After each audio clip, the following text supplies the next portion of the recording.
Hi friends, welcome back to అక్క చెల్లి ఒక కూతురు. మనం అరటికాయ కూర చేసుకున్నప్పుడు దానికి పక్కన కాంబినేషన్ ఏదో ఒకటి ఉండాలి కదండి. రసమో, చారో, పప్పు చారో, లేకపోతే పప్పు. అలాగా ఆటితో పని లేకుండా మనం డైరెక్ట్గా ఇలా అరటికాయ ముద్ద కూర చేసుకుంటే ఇది ఒక్క కూర వండుకొని అన్నం అంతా తినేయచ్చండి. ఇది అన్నంలోకే కాదండి, చపాతీల్లోకి కూడా బాగుంటుంది. వండుకోవడం కూడా చాలా సింపుల్గా వండుకోవచ్చు. అది ఎలాగో చూద్దామా అండి.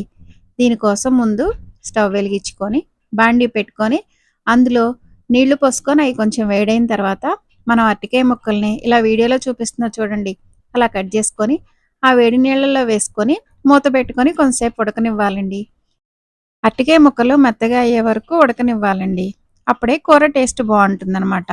అంటే ఇది ముద్ద కూర కదండి, ముద్దగా అయ్యి బాగుంటుంది. చూసారా, నైఫ్ గుచ్చితే దిగిపోతుంది, అలా దిగినప్పుడు ఉడికినాయి అని అర్థం అనమాట.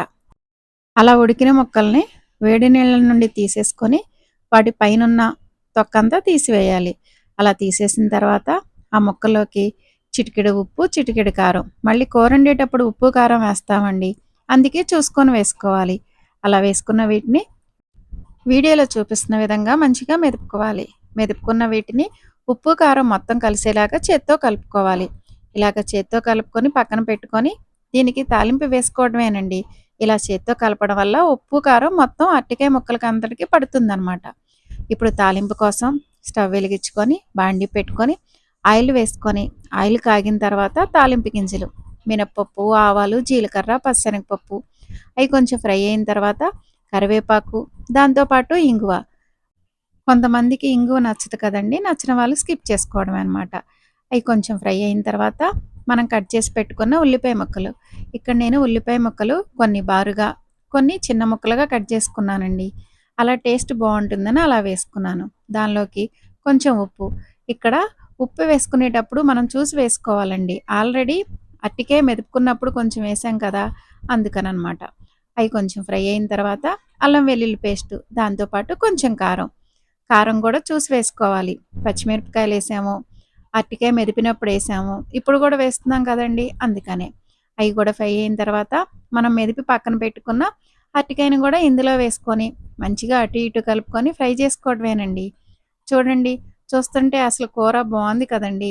ఇది కొంచెం ఫ్రై అయిన తర్వాత మనం టేస్ట్కి తగ్గట్టు కొంచెం ధనియాల పొడి, ఇక్కడ నేను కొంచెం మామిడికాయ పొడి కూడా వేసానండి. ఇది మన ఆప్షన్ అనమాట. కొంచెం వేస్తే టేస్ట్ బాగుంటుంది. తర్వాత కొంచెం గరం మసాలా కూడా వేసుకొని మంచిగా కలుపుకున్నానండి.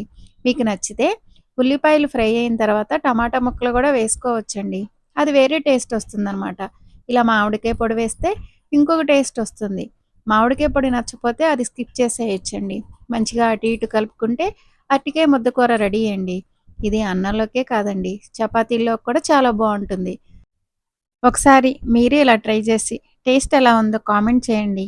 మా వీడియోస్ ఎలా ఉన్నాయండి, నచ్చితే లైక్ చేయండి. మా ఛానల్ చూస్తూ సబ్స్క్రైబ్ చేసుకోకపోతే సబ్స్క్రైబ్ చేసుకోండి. మామూలుగా అరటికాయతో ఏం వండినా మా ఇంట్లో వాళ్ళు తినరండి. ఇలా ముద్ద కూరలా వండితే అది బంగాళదుంప కూర అనుకొని తినేస్తారు. అందుకే ఇలా చేస్తానండి. Thanks for watching.